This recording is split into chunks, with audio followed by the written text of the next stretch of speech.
This is kind of just a much worse version of the Wand of Polymorph, just so you know.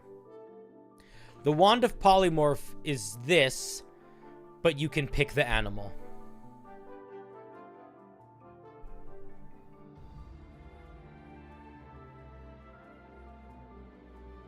Playing an Eloquence Bard right now, and every time I want to make a Persuasion check, the DN says, nope, Charisma check. Literally haven't gotten to make a single Persuasion check? What? Dude, you got to talk to your Dungeon Master about that, Devil Man. That's not nice. Like, why? That's not fair. This is what you got to do. You have to say, and you do this kindly. You go to your Dungeon Master and you say, hey, I've noticed that you're not ever letting me make Persuasion or Deception checks, and my core subclass feature is built around that, and it sort of feels like I'm not able to use that. Do you not like that feature? Say that. And if they say, no, I don't have a problem with that feature, then say, okay, then can I use it more? Because I'm not able to use it because you're sort of randomly deciding things are charisma checks when even technically there is no such thing as a charisma check in D&D. There's only skill checks. General checks are like home table rules. But more likely than not, what they'll say is they'll be like, yeah, I just feel like that feature's OP or something like that. And if they say that, and they say that the feature is OP, then you say, okay, cool, I'm going to change my subclass because it doesn't make sense for me to be a subclass that gets a feature that you aren't comfortable with. And that's what you do.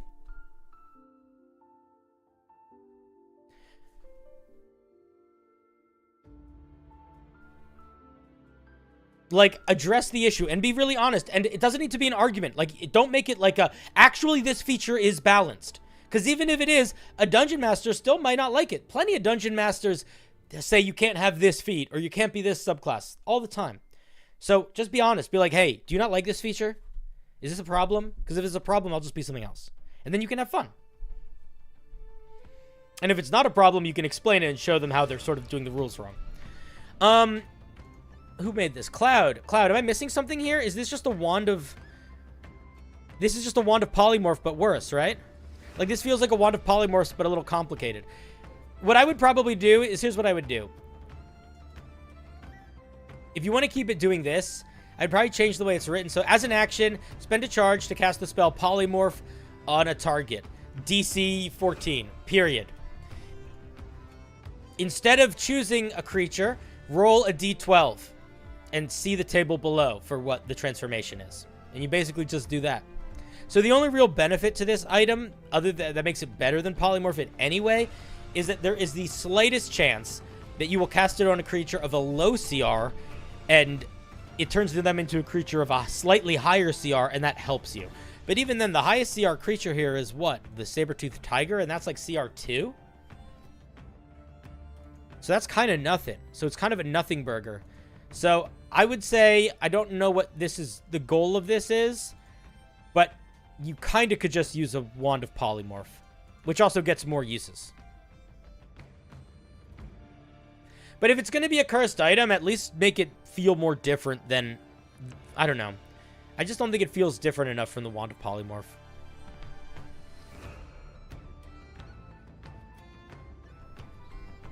The idea was kind of limitations breed creativity. If you only have an elephant shape in your back pocket or a mouse, you'll be looking for that, kind of where my mind was.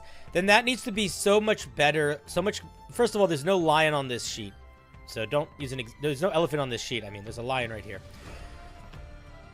You need to figure out how to express that mechanically, because that's not what's being expressed mechanically here. Like, if the idea is like, here's what here's what I would do.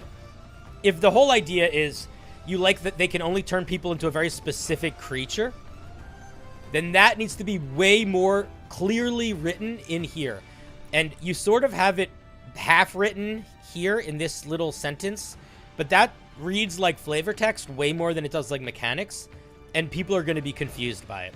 So what you're going to do is, here's what you're going to say. As an action, you can roll a d12 and consult the table below. For the next 24 hours, when you use this rod, it transforms that thing into that creature. And then you can redo this roll after 24 hours. Or each day at dawn. Each day at dawn, roll a d12. And for that day, that's what it can turn things into.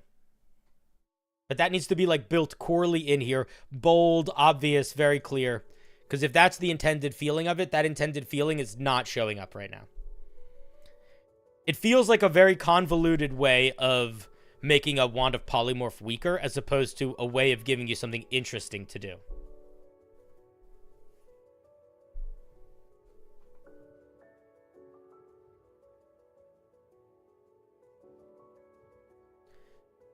Maybe randomize the crackers you start with. Like it's a box of animal crackers. That's kind of a funny idea.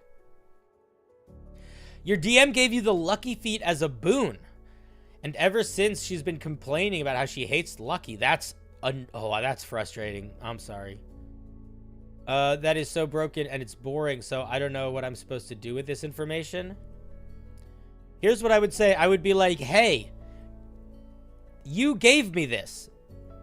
You gave me something. Why are you making me... I don't want to feel bad about you. Here's what you say. And don't use exactly my tone, but here's what you say. Be like, hey, I feel bad using this feature because of the way you react to it. But you gave it to me. I don't like this weird feeling of you gave me my character a special thing, and now I have to feel bad when I use it. So I need you to figure out how to be okay or not express it in such a negative way whenever I use this feature. Or we should change my boon to something that you are more comfortable with. Because fuck that. That's so annoying, man. That would piss me off so much. Good night, Ash Winter. You're great.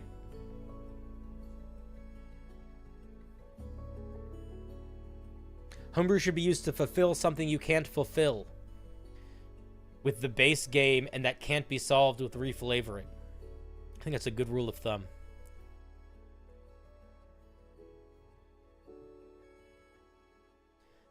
I don't use Blood Hunter because I think it's dumb, but if you use Blood Hunter, then you can sure get 2 patrons. Sure. You could also multi-class Cleric and reflavor yourself as worshipping a patron, having a patron. You could just use new flavor. You could also, you know what you could also do?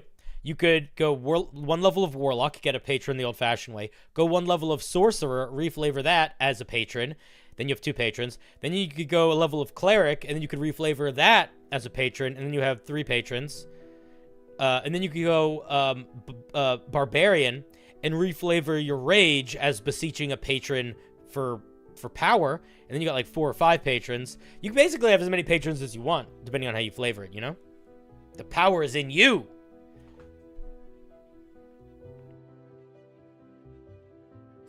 Listen, all the sugar daddies we can get, baby. Paladin, too. Yeah. Everything can be a patron. Anyway, I don't really have more feedback. I think that if the core thing here is that you want it to be like, I know that on Tuesday I can only turn things into quippers, then build that into the core here. And then you'll be good. Patron, I hardly know Tron.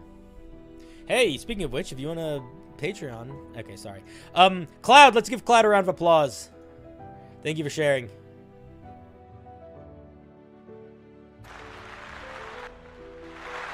Thank you, Cloudion. Cloudion!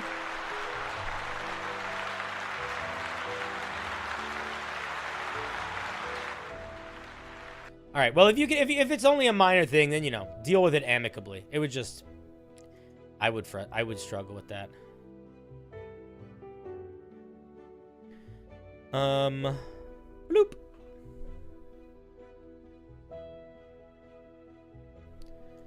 Draco. What's up, Draco?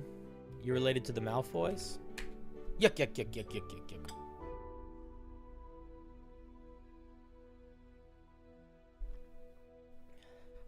I was trying to teach someone how to play D&D, and they picked Blood Hunter as their class, and I was so confused. I have no clue. Hope that class works. I've been playing for years. You have no clue how it works? I genuinely don't think it's just not a well-designed class.